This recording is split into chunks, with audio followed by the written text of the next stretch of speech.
It's Wednesday, June 13th. I'm Wayne Moore, and this is Castanet's Evening Update. At the top of the news, residents of Samurai Court near Black Mountain woke up to a loud bang Wednesday morning. Turns out a retaining wall had collapsed, forcing two properties to evacuate. My husband thought it was thunder, and shortly after the doorbell rang, and it was our neighbors, and we came out, and this is what we see. One resident said she contacted the city about a month ago, saying there were cracks in the retaining wall. She was told everything was fine. Late this afternoon, the city of Kelowna said it's reviewing the scene, but will need a few days to assess the damage. Emergency crews in Tickling rescued a worker who was pinned under a log Tuesday afternoon. First responders were called to a work site off Pine Tree Way east of the Campbell Mountain landfill just after 4 o'clock. Fire officials say the man's leg was stuck beneath the log. Airbags were used to get him out. The extent of injuries are not known.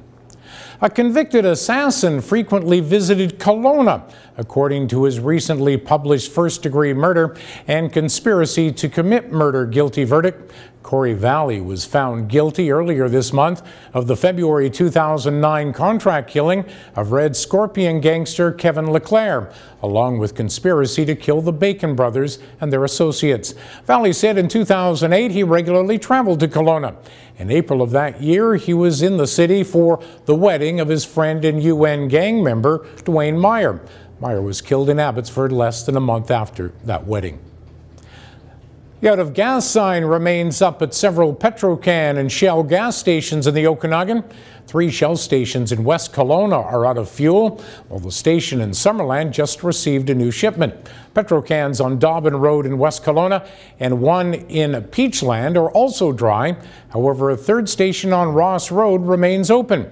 It's an owner-operated station and therefore still gets regular deliveries. The situation is supposed to be cleared up within a few days. Fire has completely destroyed an RV parked on private property just off Highway 97 in Oliver. Fire crews called in about 8 a.m. Tuesday, where crews were able to knock down the fire before it spread to nearby trees and brush. Cause is not known. Police looking for the driver of a logoed commercial vehicle who injured a flagger on West Side Road Monday morning. The vehicle was first in line heading north when it was stopped by a flagger. A heated exchange ensued and the driver continued on, knocking the sign out of the woman's hand, injuring her wrist. He stopped briefly before fleeing the scene. Police have contacted the company and are attempting to identify the driver. A point-in-time count shows Kelowna's homeless population has increased by 23% over the last 2 years. The count, taken March 6th, indicates 286 people were homeless that day. According to the survey, 68% are male, while 1 in 4 are Aboriginal. 85% were between the ages of 25 and 64.